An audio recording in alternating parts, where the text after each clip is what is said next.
14 millions d'emplois vont disparaître à cause de Bruxelles.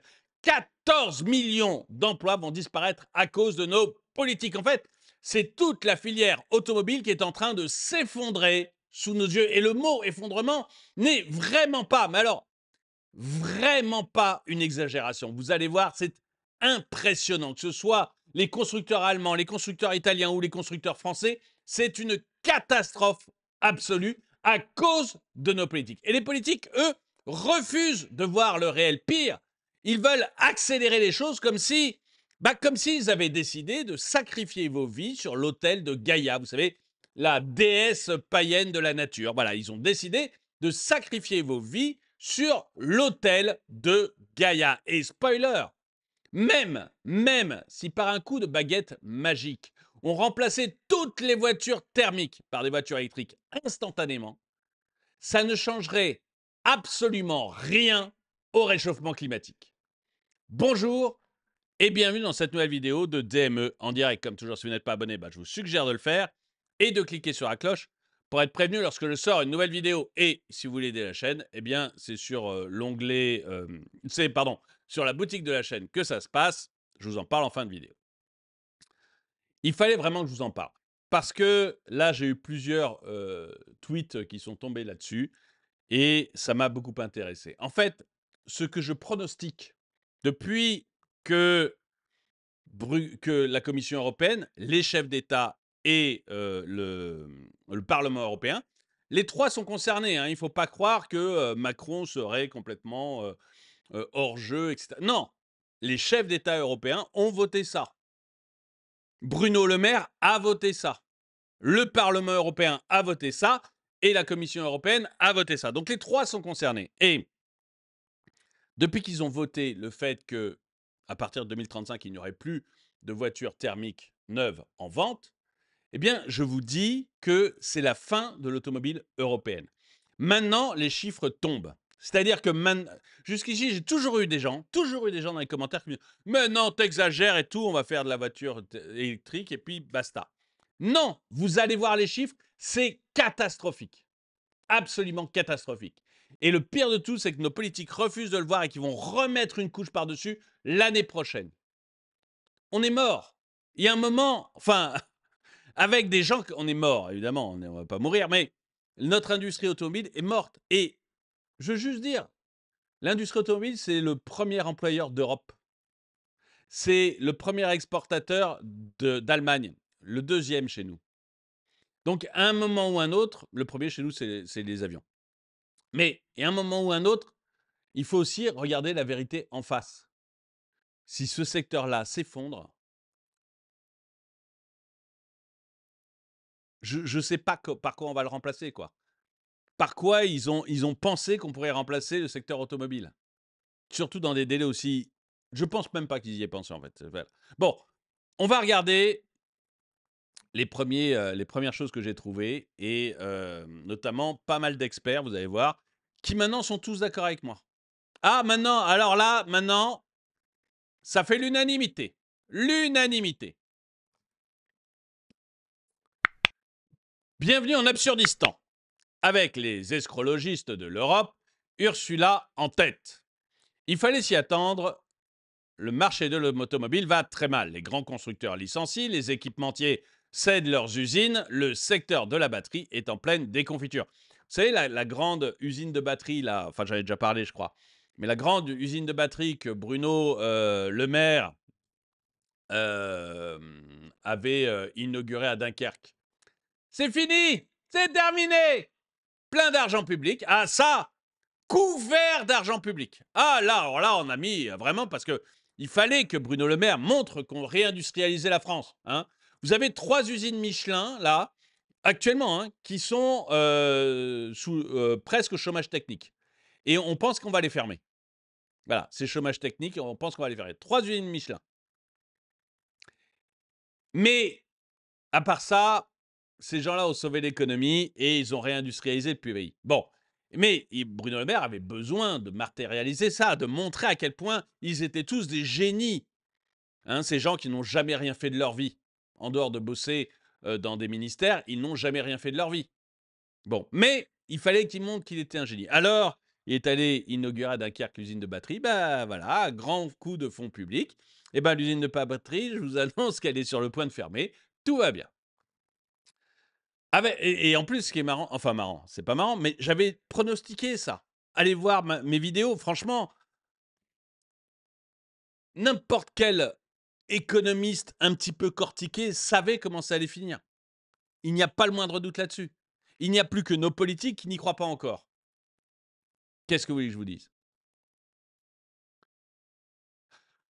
Résultat d'une surtaxation de l'auto redevenu un produit de luxe, avec les constructeurs chinois beaucoup plus compétitifs. Résultat, moins 33% de ventes électriques en août. Moins 33%.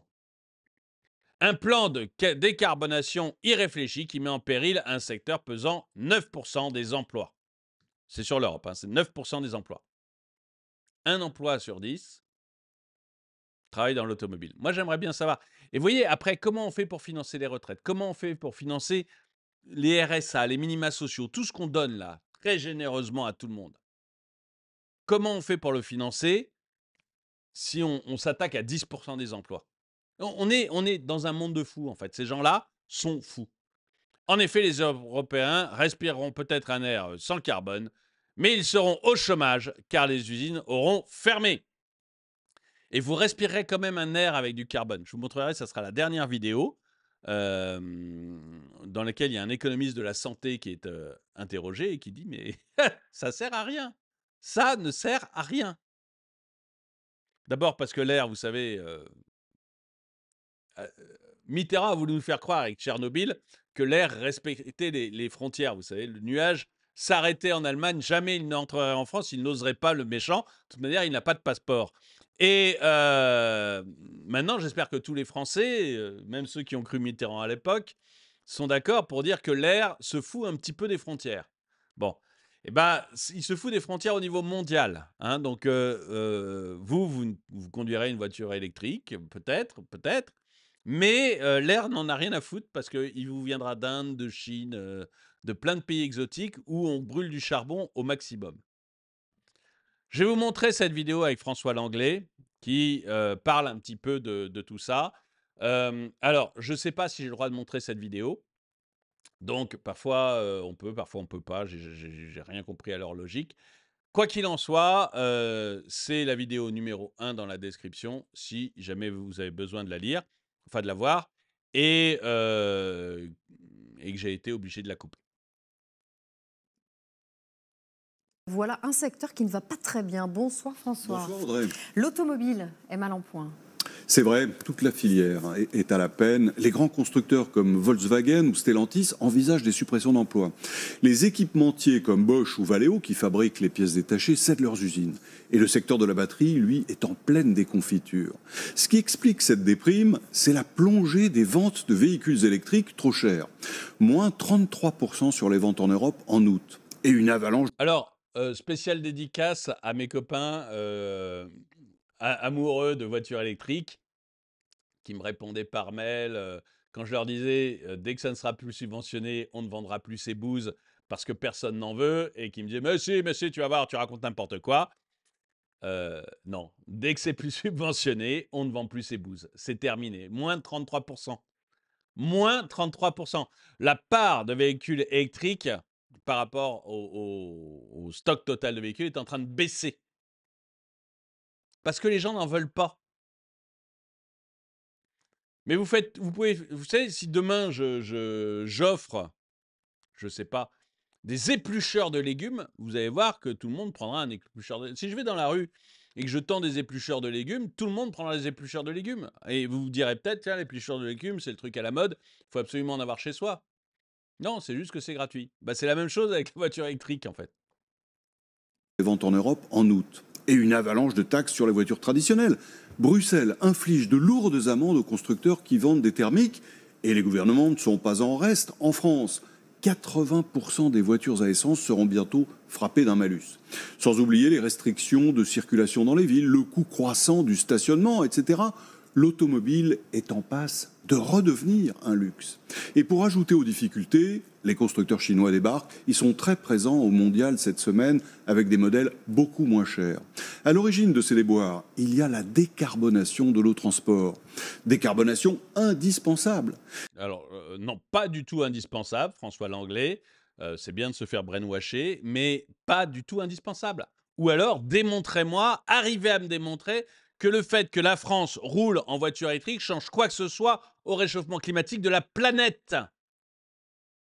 Regardez un planisphère, nom d'un chien. Regardez un planisphère. Regardez la taille de la France. Même la taille de l'Europe par rapport à l'ensemble du monde.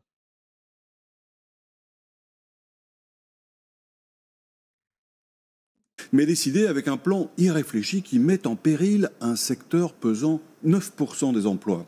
Avec un tel plan, les Européens respireront peut-être un air sans carbone, mais ils seront chômeurs parce que nos usines auront fermé. Et je vous garantis que ça va finir comme ça. Vous allez tous finir chômeurs à cause de ces gens. Hein. Parce que quand vous vous rendez bien compte que quand 9% des emplois européens disparaissent, vous vous rendez bien compte, vous vous rendez bien compte que les boulangers, les artisans, les cafés, les restaurants, ils souffrent terriblement. Si une usine Peugeot ferme à Sochaux, vous vous rendez bien compte que ça va faire mal à toute la ville.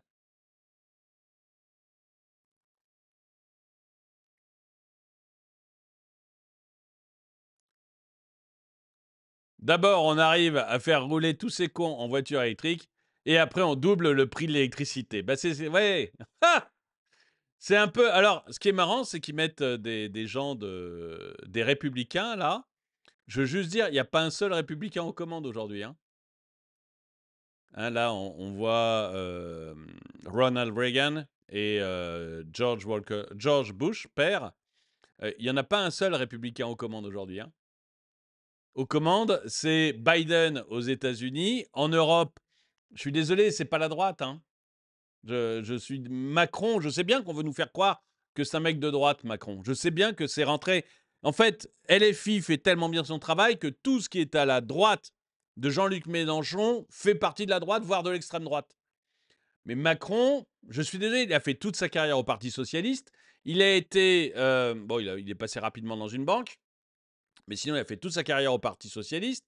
Il a été conseiller de François Hollande. Moi, je veux bien qu'on me dise que François Hollande est de droite, mais enfin, bon, quand même pas déconner.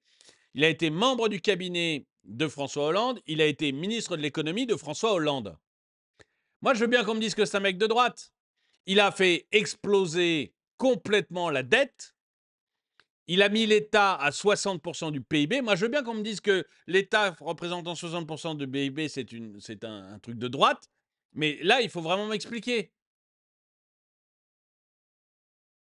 Donc, oui, et vous voyez, moi, je pense que c'est profondément de gauche. Mais, bon, alors, ils vous poussent à établir, à vous mettre à voiture électrique. Regardez, qu'est-ce qui va augmenter là comme taxe? Taxe, on sait qu'il va augmenter très, très bientôt. Au 1er janvier, je crois. La taxe sur l'électricité. Qu'est-ce que vous voulez? Voilà, en bleu, les pays qui veulent interdire la voiture thermique en 2035 pour sauver le monde. Chut, on rigole pas. Regardez le planisphère. Regardez le nombre de pays qui vont interdire la voiture en 2035 pour sauver la planète. C'est ridicule. Ridicule. Ça n'a aucune, mais alors strictement aucune réalité. Je vous passe pas ces extraits, vous irez les voir si vous voulez, mais voilà. Je vais vous mettre un deuxième extrait de ce matin, puisqu'on est dans le mondial de l'automobile, donc c'est le moment d'en parler, sur BFM. Vous allez voir à quel point on est en crise. Nicolas, ce matin, on évoque avec toi le 90e mondial de l'auto qui commence aujourd'hui à Paris. Que la fête commence Mais pas vraiment, en fait, parce que l'ambiance est un peu morose derrière les cotillons, en vrai. Oui, il faut reconnaître qu'on vit une triple peine dans l'industrie automobile aujourd'hui. D'abord, vous avez des pertes très fortes de parts de marché en Asie comme on n'en avait jamais vu. Enfin, c'est ces phénomènes qui sont là, mais qui sont un peu neufs et assez violents. Donc les pertes de parts de marché en Asie, c'est assez violent. Le recul de la demande en Europe est quand même très marqué, et également les baisses de ventes de voitures électriques. Et là, il y a un vrai sujet pour les Européens. Parce que l'an prochain, 1er janvier, il y a une nouvelle contrainte verte en Europe. Je vous avais fait une vidéo là-dessus. Il y a une nouvelle taxe. En fait, on va obliger les constructeurs automobiles pour 4 voitures. Il me semble que ça, peut-être que Nicolas Dose le dira mieux tout à l'heure, mais pour 4 voitures thermiques vendues, il faut vendre obligatoirement une voiture électrique. Seulement, les gens n'en veulent pas. Les gens ne les achètent pas. C'est le patron de Renault qui avait fait cette déclaration. Les gens ne les achètent pas. Donc, c'est très compliqué parce que vous n'avez pas forcé les gens à acheter une voiture électrique. Donc, le patron de Renault avait expliqué, soit on arrête de produire, on ne construit plus, donc chômage technique, fermeture d'usine. Soit on continue à vendre, à fabriquer les voitures que les gens veulent acheter, mais à ce moment-là, on va prendre 15 milliards de taxes par l'Europe. Qu'est-ce que vous voulez quand vous avez un secteur automobile qui est en train de mourir et qui est en train de se faire bouffer par la Chine, comme je l'avais prévu, et que vous lui mettez en plus de 15 milliards de taxes, qu'est-ce que vous voulez faire? Qu'est-ce que vous voulez faire? Ces gens sont fous. Ces gens ne réfléchissent plus. Une marque, imaginons que, voilà, je prends pas citer de marque, mais doit réduire. C'est Renault, hein, la marque dont il parle, parce que c'est le patron de Renault qui en avait parlé. Imaginons que, voilà, je prends pas citer de marque, mais doit réduire l'intégralité de son empreinte carbone de 15%. Et pour réduire cette empreinte carbone de 15%, ça veut dire qu'il faut vendre plus d'électrique. Ta voiture thermique, elle a son empreinte carbone. Pour que la moyenne baisse de 15%, il faut que dans l'ensemble des ventes, il y ait plus d'électrique, minimum une électrique sur 5. Si ce n'est pas le cas... Donc c'est ça, pour vendre 4 thermiques, il faut vendre une électrique. C'est bien les chiffres que j'avais en tête et qui avaient été donnés par Renault. L'objectif n'est pas atteint et les sanctions financières seront très lourdes. Alors, la liste des difficultés des constructeurs européens, elle ne cesse de s'allonger depuis le début de l'année. La dernière en date, c'est Stellantis, avec l'annonce du départ anticipé en 2026 de son directeur général. C'est un élément supplémentaire. Il dit aux Échos ce matin, Carlos Tavares, qu'une fermeture ou des fermetures d'usines, ça pourrait intervenir, sans donner de détails. Je ne vous refais pas Volkswagen, qui a secoué toute l'Allemagne en annonçant pour la première fois des fermetures d'usines en Allemagne, ce qui n'est jamais arrivé depuis la naissance du groupe il y a près de 90 ans. Et ça, c'est vraiment les écologistes. Hein. Les écolos ont réussi, à torpiller la voiture, l'industrie automobile, mais en Allemagne, en plus, ils ont réussi à torpiller l'énergie. Résultat, vous avez un prix de l'énergie qui est gigantesque. L'industrie, enfin, je l'ai déjà dit plusieurs fois, mais l'industrie, c'est de l'énergie qu'on transforme. C'est hyper consommateur d'énergie. Du coup, Volkswagen se fait flinguer par les écolos au niveau Europe entière. Il se fait flinguer par les écolos et les adorateurs de Gaïa sur la voiture. Et il se fait flinguer dans son propre pays par le prix de l'énergie. Terminé, il ferme des usines. Ces gens-là vous sacrifient sur l'autel de Gaïa, c'est ce qu'il faut bien comprendre. La population est sacrifiée sur l'autel de Gaïa. Et ça ne sert à rien. À rien. Tous les gérants en bourse prennent le bouillon. Stellantis, en 6 mois, a perdu 53%, Volkswagen 34%, Renault 21%. Ce ne sont pas des petits de baisse tout de même. Et depuis 2019... Vous vous rendez compte, Peugeot, enfin Stellantis qui fait Peugeot, Fiat, Citroën et j'ai plus le nom des autres grandes marques, qui perd la moitié de sa valeur en bourse. La moitié. Renault qui perd 1/5 de sa valeur. C'est gigantesque, on ne se rend pas compte, mais c'est gigantesque. Et ces boîtes, si elles ne disparaissent pas, vont se faire racheter tout simplement par des Chinois. Le secteur en Europe, enfin le secteur a perdu en France l'équivalent d'une année de vente. Donc on est sur des reculs très violents. Et en face, arrivent les constructeurs chinois, hyper en avance sur l'électrique, comme d'ailleurs on n'en avait pas conscience il y a encore quelques années, et qui tranquillement ouvrent des usines sur le sol d'Europe. de manière à être plus proche des consommateurs, mais surtout de contourner les contraintes douanières qui ont été confirmées par les Européens il y a quelques jours. Et le fait de produire en Europe, ils ne seront pas surtaxés. Mais Nicolas, on n'avait jamais connu une telle crise Non. pour le marché de l'automobile. Je pense pas, effectivement. Et là, l'abandon du thermique, c'est un virage industriel, le plus radical virage industriel depuis que cette industrie existe, depuis plus de 100 ans. Et l'autre choc, c'est l'incroyable montée en puissance du concurrent chinois.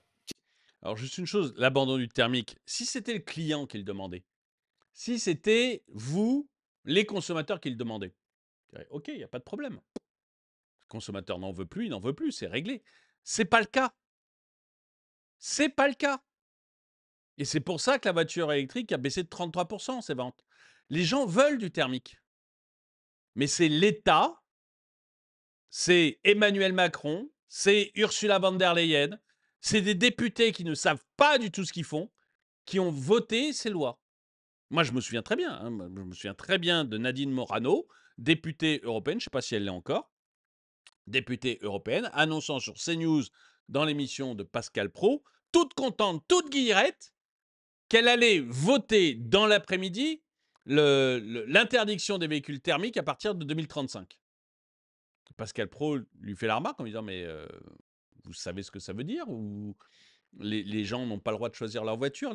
Et elle n'avait aucun argument.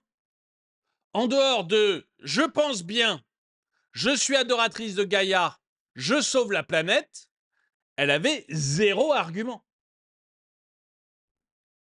En fait, ces gens dirigent vos vies, mais ils n'ont aucune idée de ce qu'ils font. Aucune. Aucune. Nadine Morano, députée européenne, aurait consulté n'importe quel économiste. Il lui aurait dit ce qui allait se passer. Il n'y avait pas le moindre doute, puisque j'en parlais déjà à l'époque. C'est un virage industriel, le plus radical virage industriel depuis que cette industrie existe, depuis plus de 100 ans.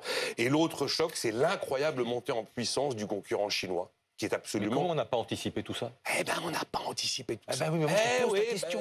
On se pose la question. Et on sait que toutes les difficultés des différents constructeurs qu'on a pu... Volkswagen, comment se fait-il que cette extraordinaire entreprise puisse se retrouver à ce point-là acculée? Bon, ben, c'est un fait. Voilà.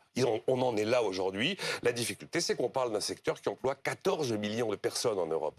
C'est donc pas l'épaisseur du trait. L'automobile, c'est pas vraiment un univers comme les autres. Et on peut pas imaginer que les ventes vont baisser, que la production va baisser et qu'il y aura pas de la casse sociale à l'arrivée. Le truc, c'est que pour l'instant, cette casse sociale, on l'a pas encore vue. Donc, probablement qu'elle arrivera plus tard. Et les dernières annonces budgétaires. Mais vous allez la voir. Enfin, il n'y a pas de doute. Vous voyez, quand Stellantis dit on va fermer des usines, quand Volkswagen dit on va fermer des usines, quand des équipementiers essayent de revendre leurs usines en urgence, ça ne peut pas bien se passer. Ça peut pas bien se passer. Budgétaires, elles vont pas rassurer le secteur automobile français, non? Ça va encore plomber l'histoire. Il n'y a que des mauvaises nouvelles. On sait que le malus écolo pour l'émission de CO2 est alourdi. On sait que la taxe au poids sera alourdie en 2026. Et on ne sait même pas si le bonus pour acheter sa voiture de 4 000 € restera à 4 000 € au terme de l'examen parlementaire. On est dans un monde de dingue. On est dans un monde de dingue. Parce que pendant ce temps-là, nos politiques, eux, ne réagissent pas. C'est ce qui était intéressant, je trouve, à la fin de ce que nous dit Nicolas Dose. C'est que, en fait, nos politiques ne réagissent pas. Et ils vivent dans leur monde à eux. Je vais vous faire écouter ce que dit Agnès Pannier-Runacher. C'est lunaire. Ces gens, alors bon, Agnès Pannier-Runacher, c'est pas la meilleure, hein, mais ces gens vivent vraiment dans un autre monde. Agnès Pannier-Runacher justifie le durcissement du malus sur les véhicules. Alors, je veux juste dire que Agnès Pannier-Runacher, elle est capable de tout justifier, hein. Elle justifiait la fermeture des centrales nucléaires avant 2022 et elle justifiait l'ouverture des centrales nucléaires après 2022. Hein. Donc, elle est... Voilà, ces gens-là sont capables... J'ai toujours dit, hein, ces gens-là n'ont aucune conviction, mais tant que... Pourquoi ils avaient changé d'avis, notamment Agnès, sur le nucléaire? C'est tout simplement parce qu'on a failli avoir un blackout à l'hiver 2022. On est passé très, très près du blackout. Et du coup, ils ont complètement changé leur opinion en disant on ne peut quand même pas se permettre un blackout en plein hiver. Les Français vont finir par nous étriper, quoi. Et donc, ils ont fait un virage à 180 degrés sur leur politique. Bon, là, il n'y a pas encore de problème mouse, mais vous allez voir que quand les usines en France vont commencer à fermer les unes après les autres, la belle Agnès va changer d'avis. Comme ils l'ont toujours fait. Ces gens n'ont aucune conviction. Aucune conviction. Ils vont avec le vent. Des volontés de feuilles mortes.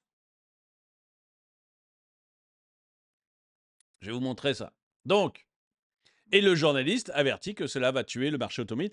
Moi, ce que j'aime bien, c'est qu'on commence. Je vais faire une vidéo tout à l'heure sur le budget aussi. On commence à avoir des journalistes qui se révoltent. On commence à avoir des journalistes qui voient tellement. Ils ne voyaient pas le mur avant. Avant, ils étaient complètement dans Gaïa, Gaïa, Gaïa.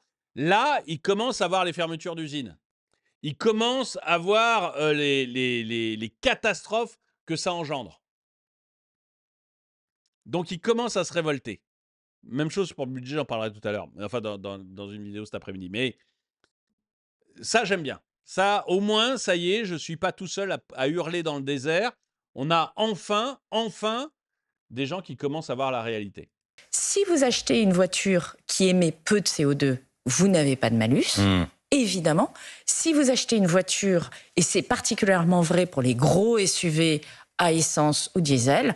Non, ça concerne toutes les bagnoles maintenant. Il faut arrêter de nous casser les pieds. Je crois que c'est 90%, on a vu le chiffre, je crois, tout à l'heure. Hein. Je crois que c'est 90% des voitures essence. Vous savez, c'est comme quand ils vous disent on va taxer les riches. Hein? Et on vous a fait le coup pour le budget. Alors réveillez-vous, les Français, réveillez-vous! On vous a fait le coup pour le budget. Vous en faites pas. C'est uniquement les grands groupes du CAC 40 qui vont payer. C'est uniquement les gens qui gagnent plus de 500 000 euros par an qui vont payer. Et puis, maintenant qu'on connaît le budget, vous avez vu que c'est vous qui allez payer. Notamment sur votre facture d'électricité. Et tous les chefs d'entreprise ont vu que c'est eux qui allaient payer. Pas que les grandes entreprises du CAC 40. Ils vont payer sur l'apprentissage, ils vont payer davantage en charges sociales. Ils savent maintenant qu'ils vont payer partout. Et quand Agnès Pannier-Runacher vous dit c'est les gros issus, les méchants qui sont des gros humeurs. Vous en avez vu beaucoup, vous, des gros humeurs? Mais c'est eux, c'est les méchants qui vont payer. Non! 90% des voitures essence. C'est vous qui payez. Réveillez-vous les Français, on vous montre les riches et pendant ce temps-là, on vous pique l'argent dans vos poches à vous. Eh bien, ça fait un impact sur la planète. Non, ça fait aucun impact sur la planète, Agnès. Aucun, zéro, pète zouille. Pète zouille.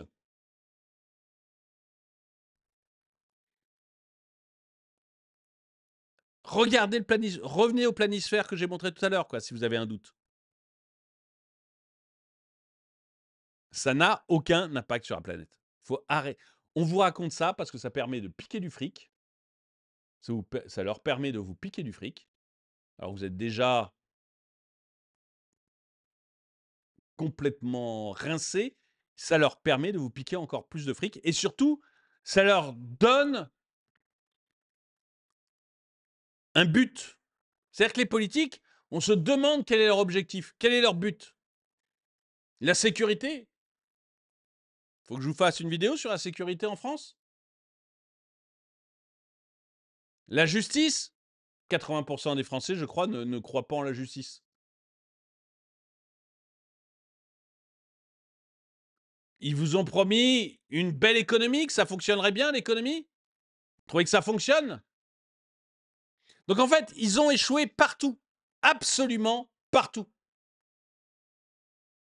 Du coup, ils vous promettent des trucs qui se passeront peut-être dans 100 ans. Voilà. Mais comme je l'ai montré dans d'autres vidéos, à chaque fois qu'ils ont fait des prévisions, ça s'est révélé faux.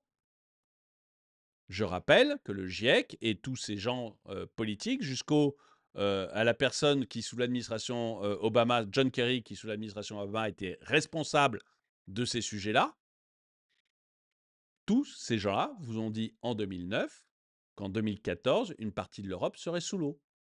Les Pays-Bas seraient sous l'eau. Ils vous ont annoncé que les Maldives, en 2014, seraient sous l'eau. Le GIEC annonçait ça, d'après les politiques. Spoiler, les Maldives ne sont pas sous l'eau. Les Pays-Bas ne sont pas sous l'eau. Tout ce qu'ils vous ont raconté, c'est avéré faux. Réveillez-vous. Impact, vous l'avez près de chez vous. Moi, j'étais en Seine-Maritime où vous aviez les gens qui étaient sous l'eau à cause des inondations. Parce qu'il n'y avait pas d'inondation avant le réchauffement climatique. Alors moi, depuis que je suis né, je crois, depuis que j'ai l'âge de regarder le journal télé, il y a tout le temps des inondations. Alors maintenant, on vous dit que c'est à cause du réchauffement climatique. Eh bien, à un moment, on fait payer les pollueurs. C'est de ça qu'il s'agit. Bon, Et en plus, encore une fois, ce n'est pas parce que parce que vous utilisez votre voiture diesel qu'il y a des inondations en Seine-Maritime. Voilà, c'est pas vrai. On vous raconte n'importe quoi. Et je veux être très clair, c'est impactant pour les grosses voitures. Vous allez tuer l'industrie automobile.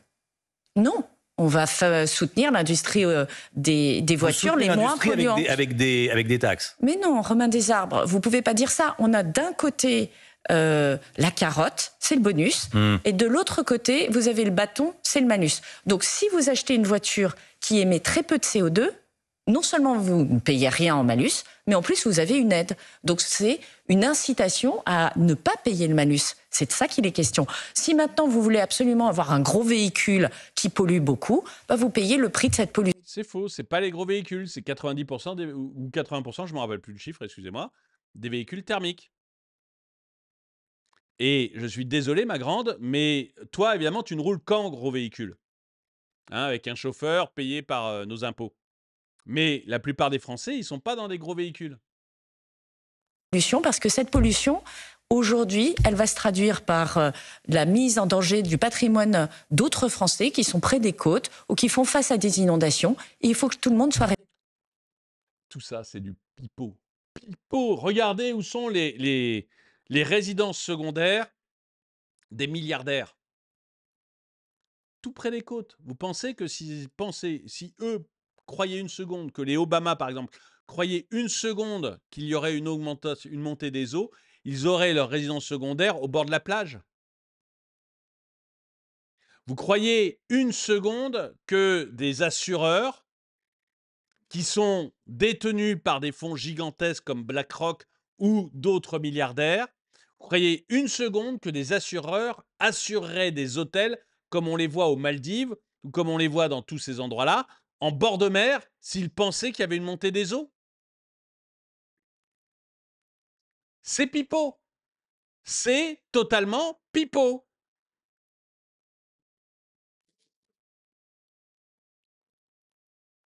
Ça, c'est Agnès Pannier-Runacher qui nous a annoncé que l'AstraZeneca était un vaccin sûr et efficace quelques mois avant que la France l'interdise. Bon. C'est toujours des gens rigolos. C'est vraiment la plus bête. Elle est hors catégorie. Ça dépasse tout ce que j'ai pu imaginer. En Nouvelle-Zélande. Bon. Et voilà ce que je voulais montrer. Donc, Jean de Carvasdoué est économiste de la santé. Et vous allez voir, lui, ce qu'il en pense. En Nouvelle-Zélande. En fait, on ne peut pas nier, c'est important, que la planète se réchauffe. Oui. C'est un fait. Après, la discussion existe de savoir la part de l'homme dans ce réchauffement. Il y a une deuxième discussion quand même qui est la plus importante. Oui. C'est est-ce qu'on peut lutter contre nous, les petits Français, ou est-ce qu'il faut s'adapter? Et moi, je pense que l'essentiel de notre argent devrait aller à l'adaptation, y compris l'agriculture d'ailleurs, en sélectionnant des plantes et des arbres qui permettent de résister à ce réchauffement, et que notre rôle dans la lutte contre ce réchauffement, il est nul. C'est-à-dire... écoutez, non mais c'est intéressant. Donc par exemple, les voitures électriques, tout ça, c'est rien. Ah bah, écoutez, oui, en fait, c'est pire que ce que vous dites. C'est-à-dire que non seulement Ça n'a pas d'effet sur le réchauffement, mais nous sommes en train de tuer la grande industrie européenne, qui est l'industrie automobile. Donc vous regardez l'actualité aujourd'hui sur Volkswagen, sur les fabricants comme Valeo ou l'équivalent allemand, ils sont en train de licencier. Bon, alors, en fait, on est en train de... Exactement. Notre impact est nul. Notre impact est nul. Mais il faut, voilà, il faut l'accepter et c'est comme ça. Je vais terminer, pas tout à fait terminer, mais juste un petit tweet de Philippe Erlin. Donc Stellantis qui maintenant parle de fermeture d'usines face à l'offensive des voitures électriques chinoises. Bravo à l'UE et au gouvernement complice d'organiser l'effondrement du secteur automobile européen. Et donc, je voulais vous faire écouter ce que dit Carlos Tavares de Stellantis. Stellantis qui prend la crise, mais de plein fouet. Et en fait, ce qu'il vous dit à demi-mot, c'est que on vous habituait à la démagogie. On vous ment. On ment aux concitoyens en disant on va vous protéger, on va vous protéger, on va vous protéger, ce qui permet à cet État boulimique de continuer à grossir, à grossir. Regardez, 41 ministres. 41 ministres. Ça grossit, ça grossit. Ça...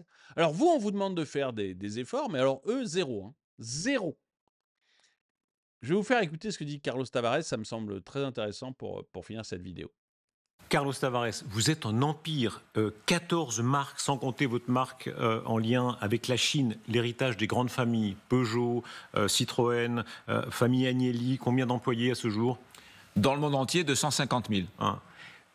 Avant de commencer cette émission, vous disiez c'est l'heure de vérité. L'heure de vérité, on va en reparler pour l'Europe, pour le monde, etc., mais pour la France en particulier, pourquoi?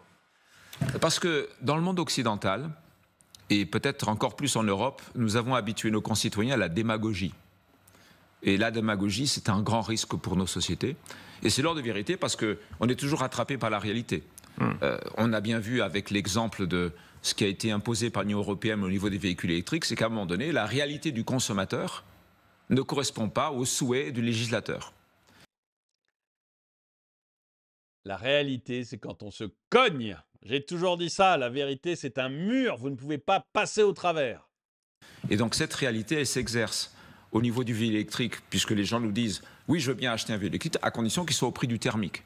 Ah, mais si c'est au prix du thermique, ça va poser d'autres problèmes aujourd'hui. Est-ce que c'est la réalité qui se rappelle à nous dans tous les domaines? On va parler de la dette, du nouveau budget qui n'est pas favorable vraiment à votre secteur, mais qui est aussi assez peu pro-business. Est-ce que la réalité dans tous les domaines est en train de nous rattraper? Absolument, absolument. Je pense que la vérité des chiffres s'impose à un moment donné, c'est-à-dire que le dogmatisme finit toujours par exploser sur le mur de la réalité, quel qu'il soit. Il peut être de nature économique, il peut être de nature politique, il peut être de nature culturelle. Le dogmatisme conduit à un moment donné à une certaine forme d'ignorance des réalités qui nous entourent.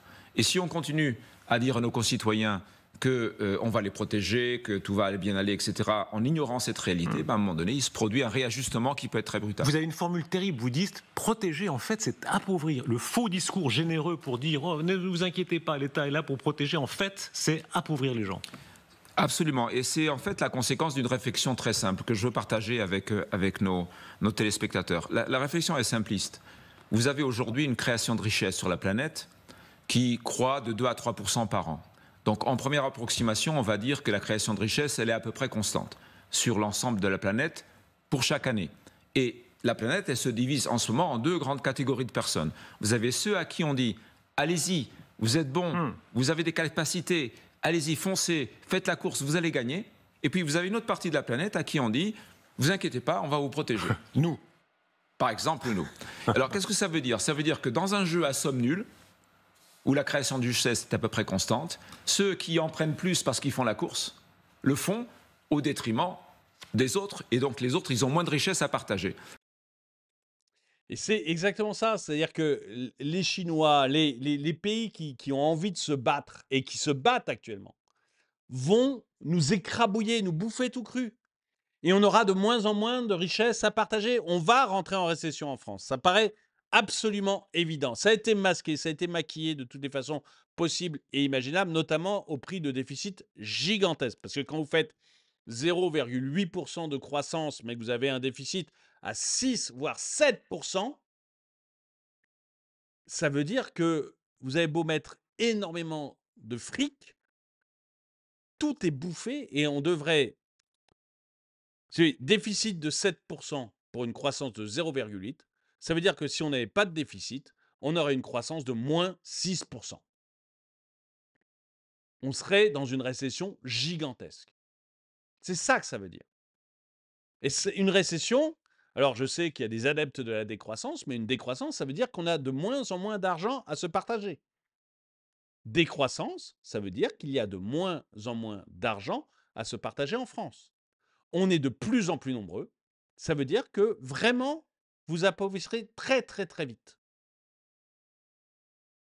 Et c'est ça ce qu'est en train d'organiser l'État. C'est ça qu'il est en train de mettre en place, que des gens comme Ursula sont en train de mettre en place. La disparition de notre secteur automobile, c'est clairement de l'argent qui part de chez nous pour arriver aux mains des Chinois. Ceux qui se battent gagnent de l'argent. Ceux qui se croient protégés et qui ne veulent pas se battre vont crever à petit feu, vont avoir de moins en moins d'argent. Ça, c'est évident. J'aimerais bien savoir ce que vous en pensez, puisqu'on est dans la semaine du mondial de l'automobile. Est-ce que vous êtes d'accord avec moi pour dire que l'Europe, mais aussi Emmanuel Macron, mais aussi l'ensemble de nos dirigeants, sont en train de nous tuer, de tuer notre économie au nom de Gaïa, qu'ils sont en train de vous sacrifier au nom de Gaïa? Ou est-ce que vous pensez que non, que c'est normal, qu'il faut sauver la planète, que nos voitures électriques vont sauver la planète et que c'est juste une transition et qu'on doit l'accepter? Dites-moi ce que vous en pensez dans les commentaires. Et si vous voulez de la chaîne, boutique de la chaîne. Alors, la boutique, vous l'avez soit chaîne YouTube, onglet boutique, soit vous cliquez dans le lien que j'ai mis dans la description. Vous trouverez des mugs comme celui-là, le mug du capitalisme. Vous trouvez des polos comme celui-ci, vous trouvez des sweats parce qu'il fait un peu froid en ce moment, vous trouvez des pantalons, vous trouvez des affaires de sport, vous trouvez plein de vêtements différents, des t-shirts, des casquettes, des bobs pour hommes, femmes, enfants et même pour bébés. Vous y trouvez également des gourdes, si vous êtes intéressé par le mug, aussi des tasses, des gourdes, des thermos. Vous allez trouver en fait beaucoup de produits différents dont je suis hyper fier parce qu'ils sont vraiment très appréciés par les gens qui en achètent. Et si vous voulez juste contribuer à la chaîne, ça vous fait plaisir de contribuer à la chaîne, vous voulez juste faire un petit don, mais vous ne voulez pas vous acheter un mug ou un polo, eh bien, même chose, vous allez sur la boutique, vous achetez, je sais pas, un sticker, un autocollant, ça me rapporte 1 € net. Vous achetez un magnet pour mettre sur votre frigidaire, ça me rapporte 1,30 € net. Bon, et bien comme ça, vous avez contribué à la chaîne, ça vous fait plaisir, vous avez contribué à la chaîne. Moi, ça me fait plaisir parce que je me sens super soutenu. Et vous avez en plus un souvenir. Merveilleux. Quoi qu'il en soit, que vous le fassiez ou non, merci d'avoir regardé cette vidéo. Mettez-lui un pouce vers le haut, commentez-la, partagez-la. Et moi, je vous dis à très bientôt.